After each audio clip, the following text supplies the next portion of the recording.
For the special call city council meeting for May 28, 2024 for the city of Live Oak. This meeting is called to order. First item on the agenda is approval of the agenda with any additions, deletions, or changes. I will tell you that there's one change, which is they are pulling 5 from this agenda. Say that again? They're actually pulling 5 from the agenda. They're item 5. Item 5. We don't have the grant information yet, so we can't vote on it without the information. Grant information. All right, so I'll make a motion to approve the agenda with the deletion of item 5. Okay, we have a motion. Second. And we have a second. Any discussion? All in favor? Aye. Aye. Opposed? And approval of agenda passes. Second item is the public comment. Seeing none, we will go to item 3. The presentation of the City of Live Oak audited financial statements by Mr. Tucker.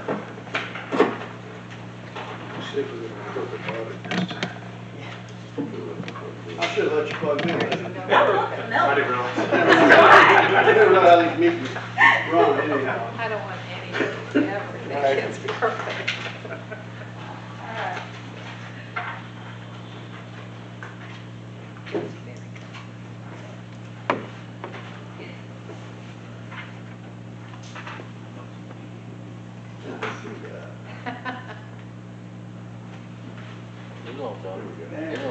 All right. All right.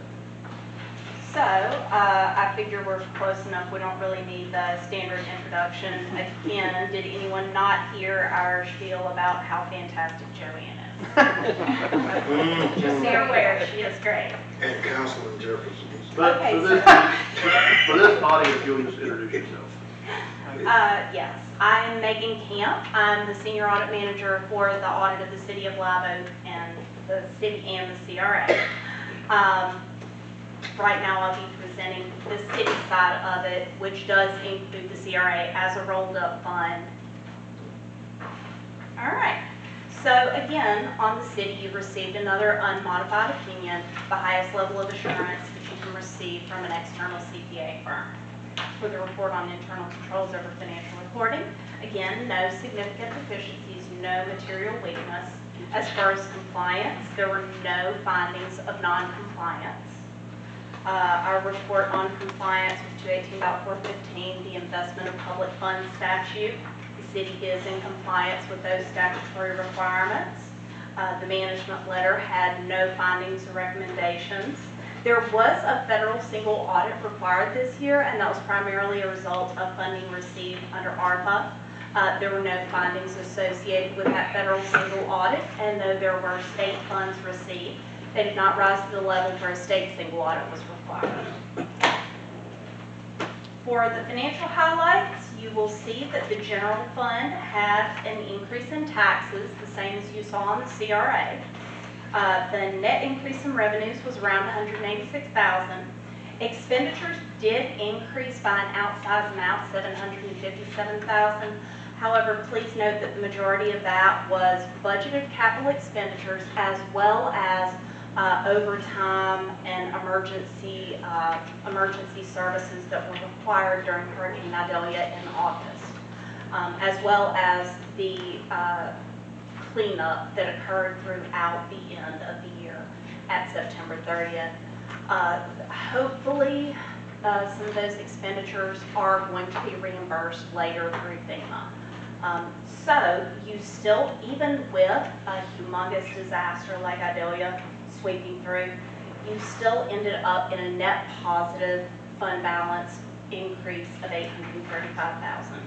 So that just shows excellent utilization of available funding and budgeting practices that are on par where they're supposed to be. For the enterprise funds, there is an increase in charges for services, just general increases in rates as necessary to cover the increase in costs of providing those services. There was a net transfer out, and that is primarily related to certain infrastructure needs. There were capital contributions and grants of $1.1 million that were received in the current year. And the net change in net position ended up being a positive $3.06 million. So enterprise funds on the whole are doing very well. Major projects and initiatives at the citywide level. There was a re-roof for City Hall, and that was one of the capital expenditures that I explained for the excess or the increase in expenses in the general fund. The police needed a new generator, but the vast majority of that was funded through a JAG grant.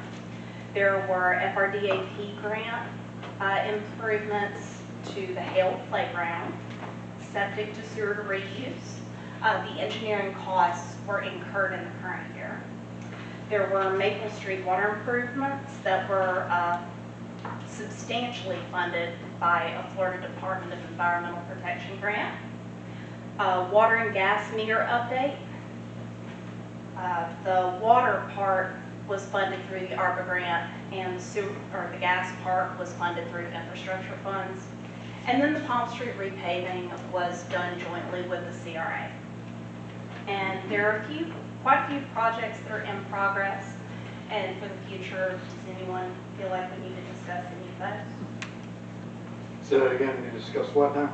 Any of those? I'm gonna go back to something else. Yes, sir. For the cleanup, you said there's possible money will be refunded to the city? You never know with FEMA. Huh? You never know with FEMA.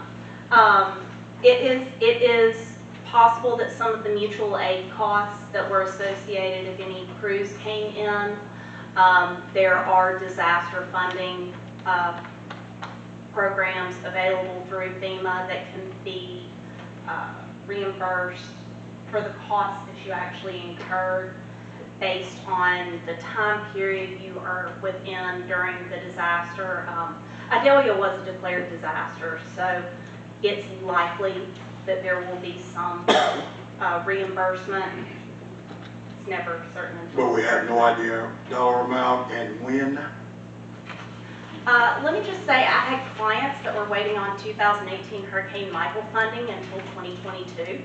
So, yeah, FEMA works kind of slowly sometimes. All right. So we can't tell you anything right now, but it is in the works. Okay. And you mentioned something else about a Fed audit or something? A fifth audit. Federal audit. Oh, federal single audit. So anytime you have expenditures of more than $750,000 in federal or state grant funds, you're going to have what's called a federal single audit. And that's basically where you ensure that grant funding is being expended in accordance with the Code of Federal Regulations. So that was an in-person audit? Was there a telephone audit or Yes. email audit? Which one was it? That was an in-person audit. We performed field work. I believe we came in April, and then we were also here in November of last year. But the majority of the single audit work did occur in April. Okay. Any other questions from anyone? All right. So, long-term debt, looking very good. The only real changes on the governmental funds were changes related to actuarial valuations or increases as a result of the implementation of GASB 87 on leases and GASB 96 on those CEBITAs. The net pension liabilities, OPEB liabilities, those are going to change, and you had a very small increase in your compensated absences. As far as the enterprise funds, you took on no new dollar debt. There's that. I like to look at things as dollar debt versus paper debt. So the dollar debt is going to be what you actually have to pay back on a recurring basis, and the paper debt is what is based on those actuarial valuations. It's going to fluctuate any time the stock market goes up or down. So you did a great job in reducing your DEP notes payable in the current year and did not take on any new true debt other than just standard leases, subitas, those types of items that are now required to be put in full as a liability at the net present value of all future payments to be paid. So, thank you Gatsby for that. Again, we had the required communications that were associated with the citywide audit. In note 1 to the financial statements, you're going to find a summary of the significant accounting practices and policies, as well as a description of the effect of the implementation of GASB 96 for the current audit year. We do document out here that there are some upcoming accounting pronouncements. GASB number 100 is coming up. That's going to relate to how you report and disclose accounting changes and error corrections. And GASB 101, that's going to change a few things about how you calculate your compensated absences, as well as how you disclose them in the financial statements. So, more fun coming up. Significant accounting estimates. You do actually have them on the city side.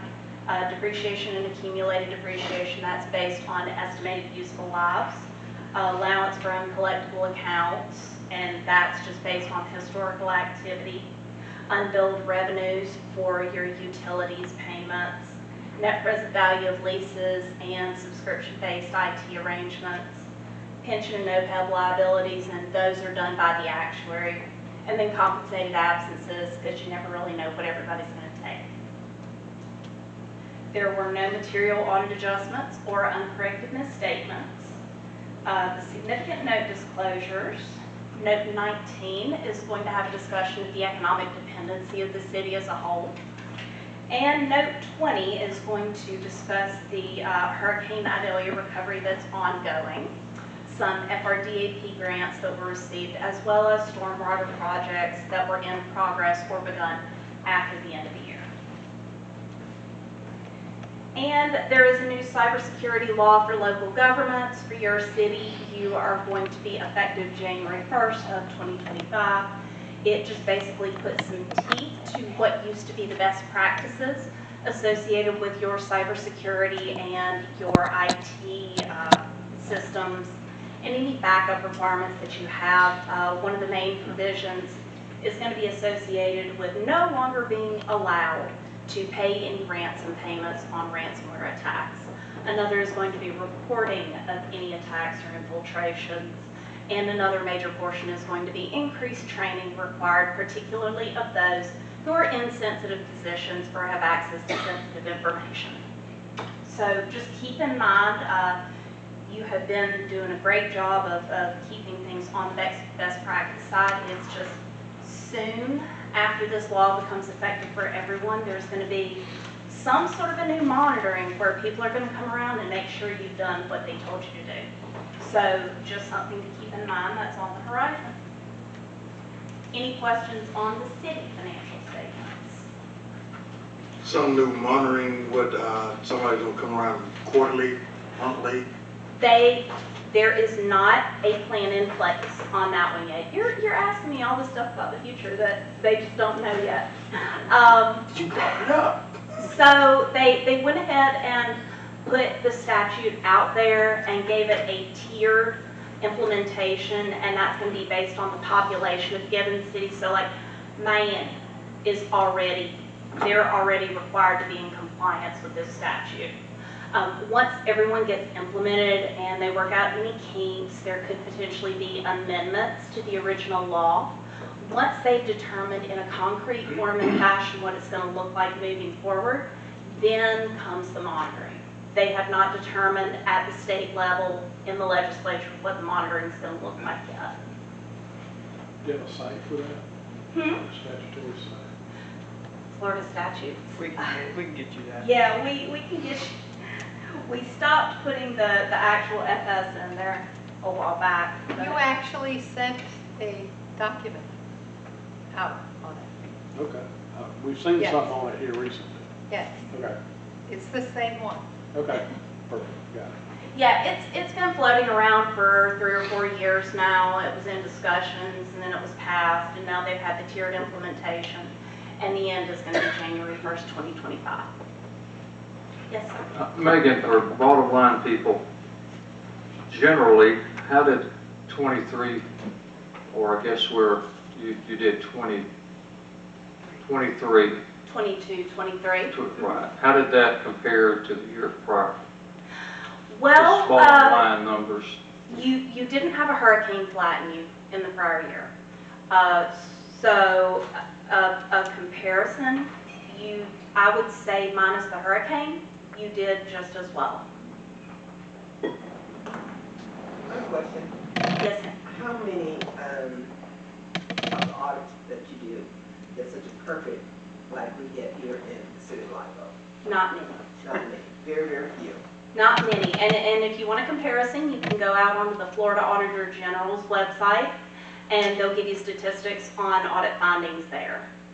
And you can also see the reports from some of the other places, make you feel a little bit better about yourself.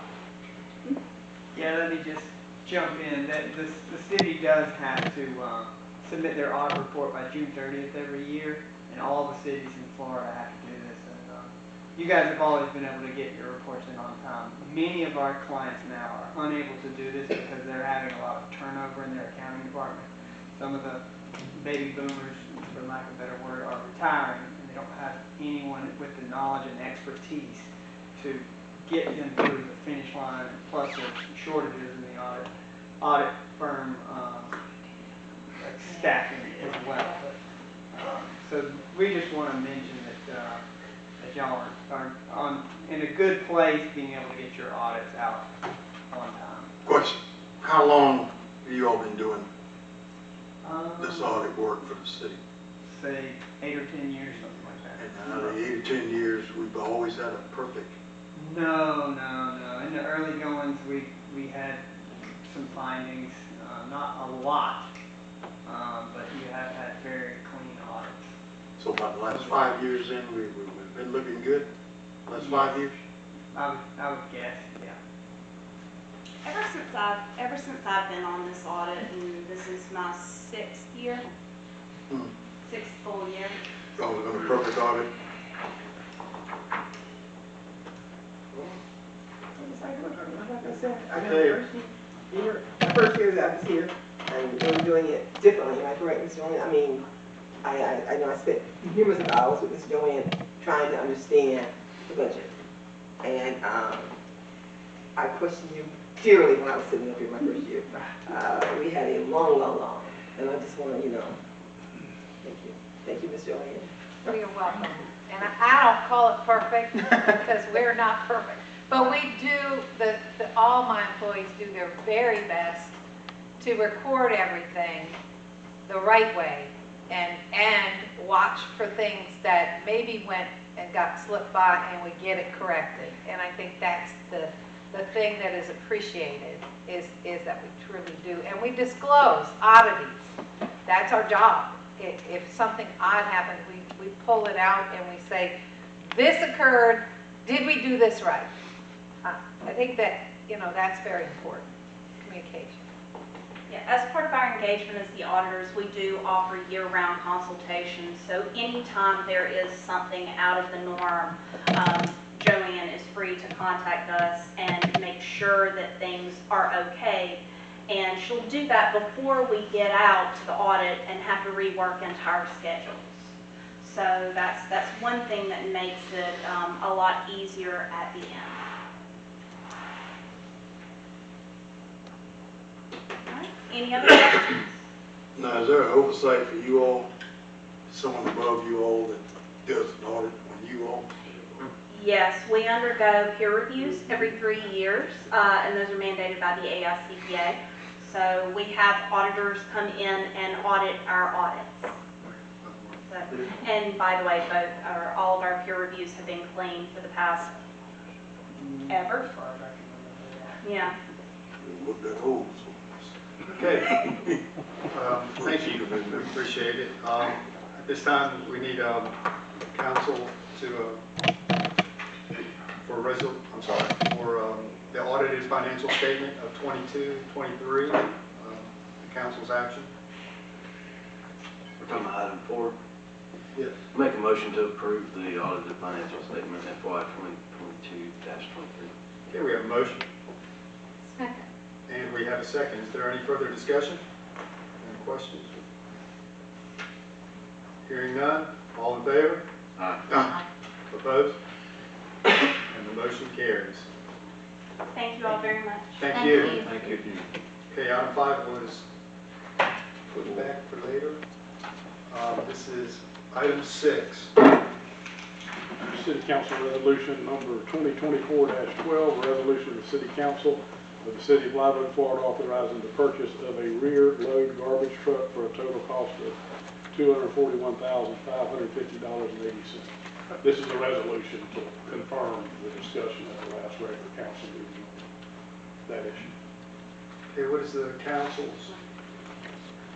Offer motion to approve resolution 2024-12. Okay, we have a motion and a second. Any further discussion? I got one question. Just one. Are we stroking a check for that 241, or are we doing installments? Accounting person? Stroking a check. Okay. Thank you, ma'am. Okay, we have a motion and a second. Any further discussion? All in favor? Aye. Opposed?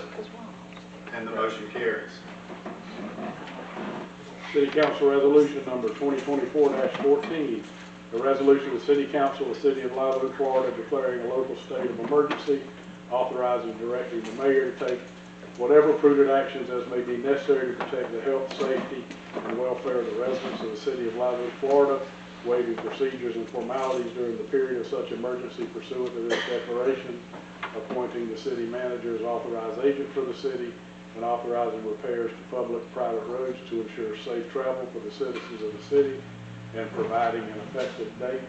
And after some research, if you'll notice, paragraph 7, this local state of emergency will now be in effect until any multi-jurisdictional state of emergency that includes the city is lifted, or for a period of 7 days from the date of hereof, which period is longer. So we eliminated the special meetings, and the shorter version of that is when the governor